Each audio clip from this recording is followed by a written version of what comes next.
Welcome to In Your Face Real Estate with Audra O'Neal.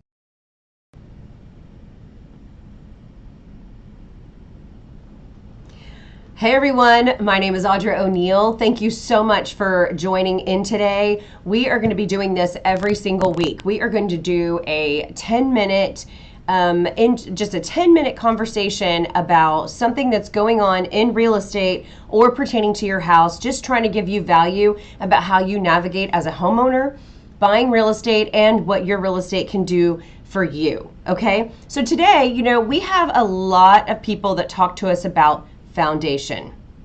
People, especially with so many people moving in here from out of state, and people are like, oh my gosh, what is this foundation thing? I don't want anything to do with it. And they get kind of scared off. And I've made it my mission to educate people on foundation to make them understand. Now, I'm not saying you don't walk away from a property because of foundation problems, because the problems could vary. It could be a $5,000 problem. It could be a $50,000 problem. Those are definitely on two opposite scales.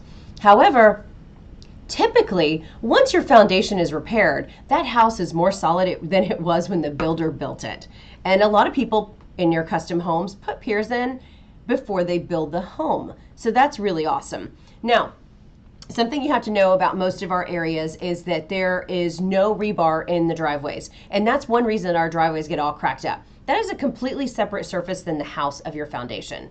Now, the foundation is caused because our ground here in Houston is made of gumbo. That's what we kind of call it. So you can kind of get a visual of what that looks like. It's made like gumbo. So it's just like this soupy material, and as the weather patterns change, our ground moves. So all the surfaces move, which is why your landscaping might be this far above your foundation, but then it's this far because we keep adding soil, we keep adding things, and it kind of changes over time with the weather patterns. So all of those things affect your foundation, and that's what we're going to talk about today.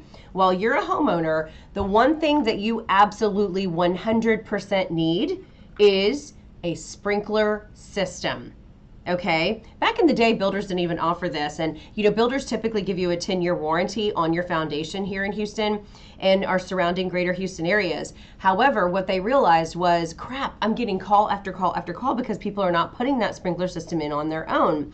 So it was interesting, over the last 5 years, builders have included the sprinkler system as part of one of their upgrades that they put in automatically. I wonder why.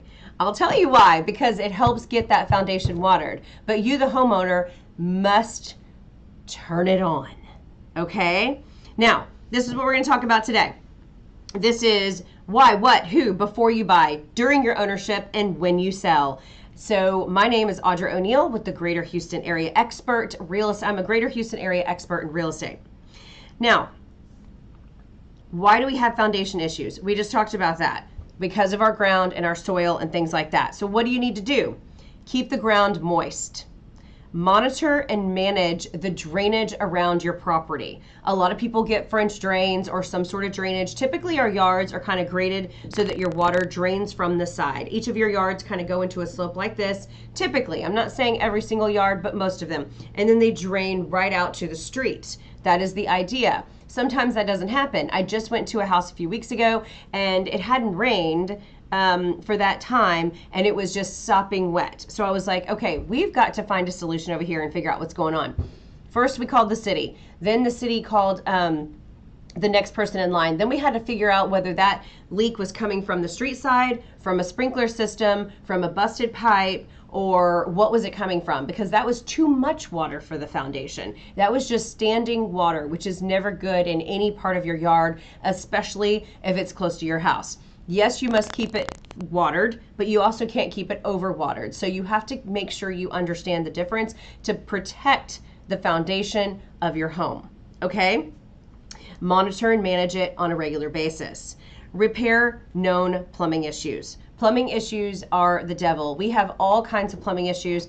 I think after the freeze here in Texas and Houston, let's see, in February, a lot of people started learning about their pipes, where they go, where they bust, all different things like that. Not only did they bust in the house, but all over the house. So you have to make sure that we're fixing plumbing issues, especially little sprinkler leaks. Those things, you can tell when you walk around the yard because, lawnmowers are always breaking those sprinkler heads. So we have to make sure that we don't have any sprinkler leaks where it's starting to water the ground, and then all of a sudden you have a puddle there for weeks and weeks and weeks and weeks, and that part of your foundation is starting to get a little bit wet.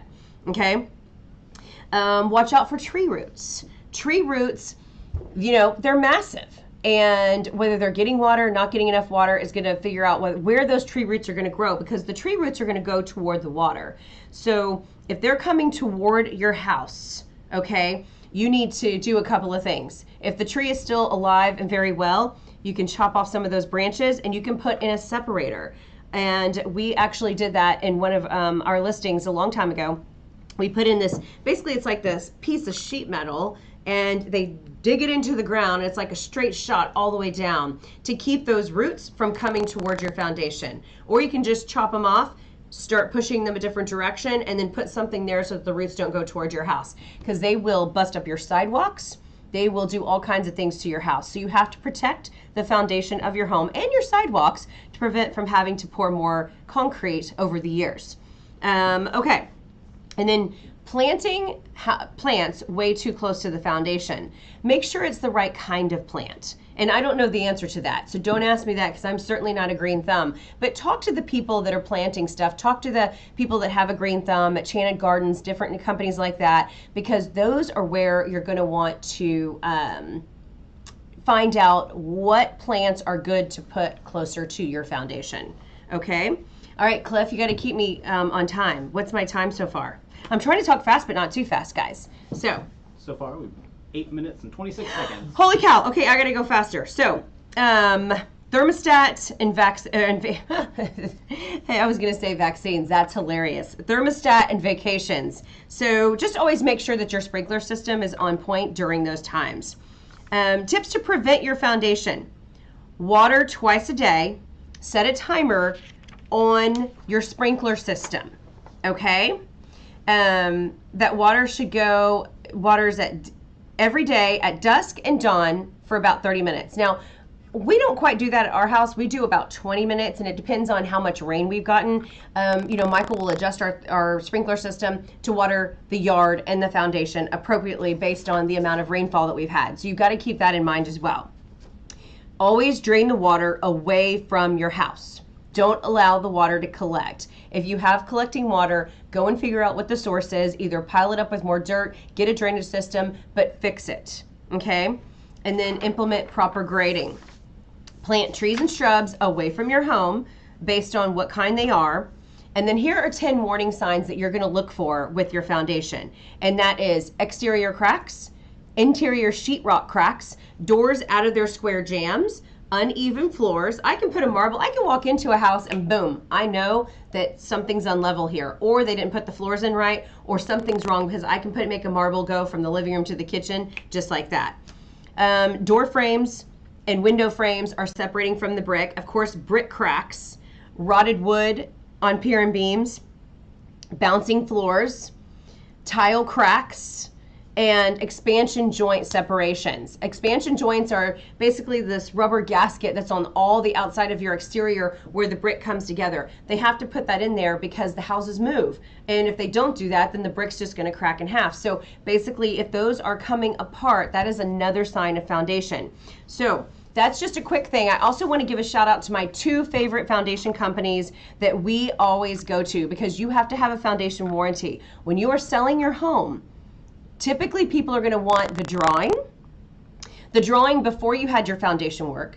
They want the drawing after you finish the foundation work. Make sure that the foundation company gives you post drawing so they can see the difference of what the work did. Okay, if it was 4 inches out of level over here, you want to make sure that after the work was completed, you get your measurements, because then when you go to sell your house, or if your house moves again, they're going to need these measurements so that they can remeasure to see where the house has moved in order to either do the warranty work or to see if your house is still moving in a different direction or what the cause or what's going on. Okay? Make sure you get your post drawings and then get your foundation warranty and know what the transfer process is. Get all of your paperwork ahead of time, scan it, keep it in a safe place. It will be very important no matter when you sell. Now, the last piece of information that's super important. If you are buying a house with foundation work, make sure you get your warranty transferred immediately. You typically have 30 days or less based on the company. Okay, 2 different times recently I went to sell the houses, but the buyer, when they purchased the house, did not get their warranty transferred to them.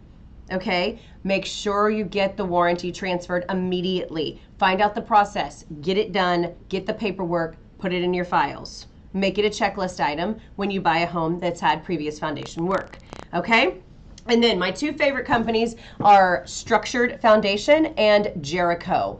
Jericho I've been using for many, many years. Structured we've added in the last 12 to 14 months. They have definitely done a very good job for some of our homes. So we want to give a shout out to both of those companies. They are Audra O'Neal approved.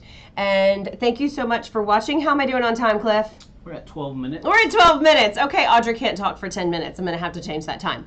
All right, guys, I hope you got some value out of this video. If you have any questions about foundation, please give us a call about buying or selling your house during that time, or you can call one of our trusted companies, Jericho or Structured. Thanks so much. Have a great day.